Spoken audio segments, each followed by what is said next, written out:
Salut tout le monde, c'est Ginji, on se retrouve pour le RPG Week saison 2 épisode 3 où on va parler de JDR dans ma rubrique évidemment.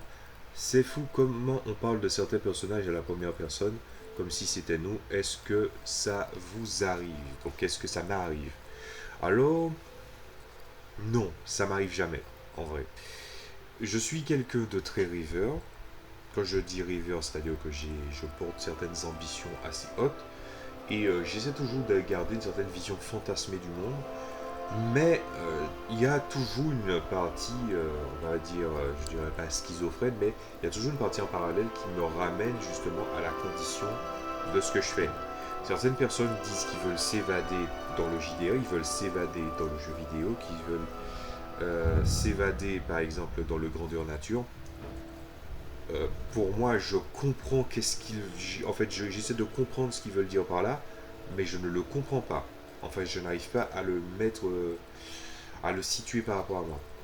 Quand je joue à un JDR, j'ai beau être investi dans son personnage, j'ai beau faire une campagne que j'adore. Prenons l'exemple du one-shot que j'ai fait récemment, où justement j'étais dans un univers que je connaissais, l'univers des céréales, l'univers de Warlords Battle Cry.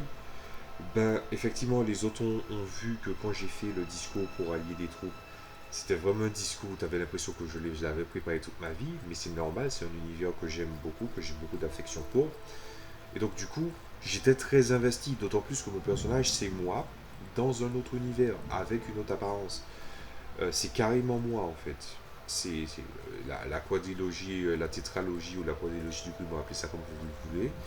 Ben, c'est le principe, c'était le principe, c'est que nous, on arrive dans des mondes fictifs qu'on connaît bien et qu'il arrive deux, trois changements qu'on ne comprend pas. Et ça n'a pas empêché que, justement, je me dis, je suis quand même assis devant un bureau, devant un PC, ce PC que vous voyez là, enfin, qui est en train de filmer, que je suis en train de jouer à un JDR, et un JDR, c'est une activité comme un autre.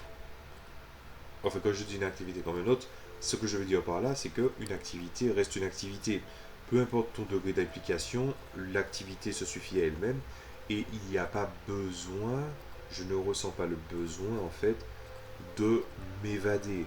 Le seul besoin que j'ai, c'est que j'aime jouer au JDR, j'aime bien m'amuser et que je trouve que c'est distrayant et que j'ai appris à accepter chaque activité pour ce que c'est sans pour autant justement ni le glorifier, ni non plus le ramener vers le bas. Je suis quelqu'un qui adore le JDR, et que je ne parlerai pas de JDR si ce n'était pas le cas, mais en quelque part, non. J'ai interprété des tas de personnages, masculins comme féminins. Déjà, c'est difficile de s'assimiler à un personnage dont le genre est différent du sien, je pense.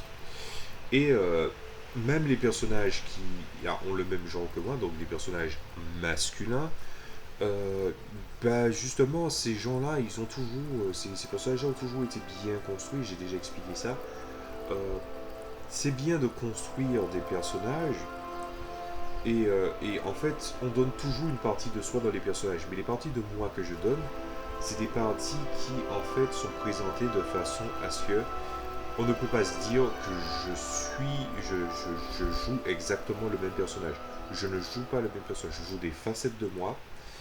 Et ça appelle un petit peu à une certaine schizophrénie en quelque part, d'en fait d'avoir des milliards de facettes de soi, et qu'en fait on peut prendre une seule, et à partir des thématiques, et c'est ce qui fait l'essence justement de mes personnages, ben je puisse interpréter des personnages tellement différents. On dit c'est moi, mais en même temps, on sait que l'histoire du personnage est différente, mais on sait aussi surtout que le personnage gagnerait ou gagne à être, on va dire,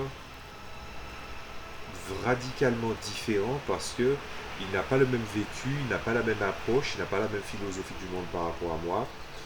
Je dirais que un dénominateur commun de tous mes personnages, c'est ils essaient toujours d'être honnêtes avec leurs sentiments et honnêtes avec le monde qui les entoure. et qu'il ne voit pas de raison de s'écarter parce que de toutes les façons, on va dire, le monde leur a montré, en bien ou en mal, qu'il valait mieux être soi-même plutôt que d'être un ersatz de ce que les gens attendent de vous. Je fais une petite pause là. Donc, désolé pour... Décidément. Bon bah, je vais garder cette prise quand même. Hein.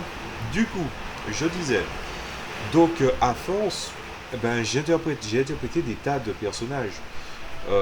Et des personnages qui étaient intéressants. Le seul truc que j'ai à dire, c'est que force est de constater que même si il n'y a pas d'assimilation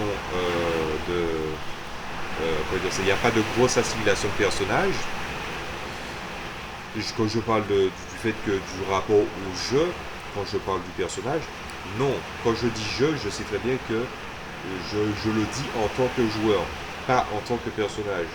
Et que quand je m'interprète à la première personne, j'interprète le personnage à la première personne, je sais très bien que ce sont les sentiments du personnage que je dois faire valoir, que je dois mettre en avant.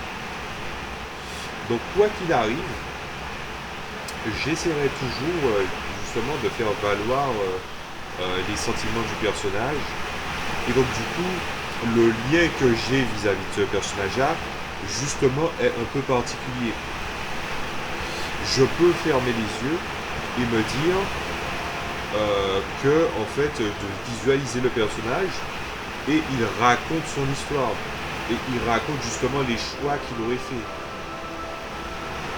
C'est une façon de voir les choses, mais c'est surtout une pratique qui, justement, fait appel à l'imagination, hein, vraiment dans le sens le plus noble, surtout par rapport au JDR.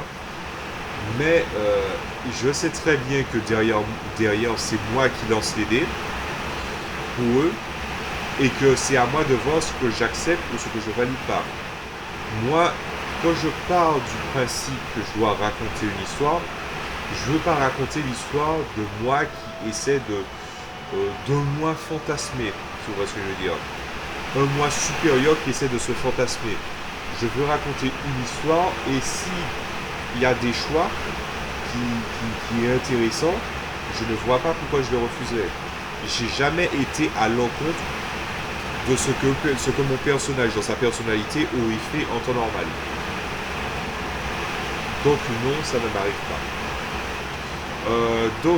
Voilà, j'ai répondu à la question. J'espère que ça vous a plu. Désolé si vous entendez la pluie. Ben voilà, c'est les aléas du temps, surtout pendant cette période-là. Laissez une appréciation et surtout n'oubliez pas d'activer la cloche si vous vous abonnez. Je vous dis à la prochaine fois pour un prochain RPG. Salut à tous.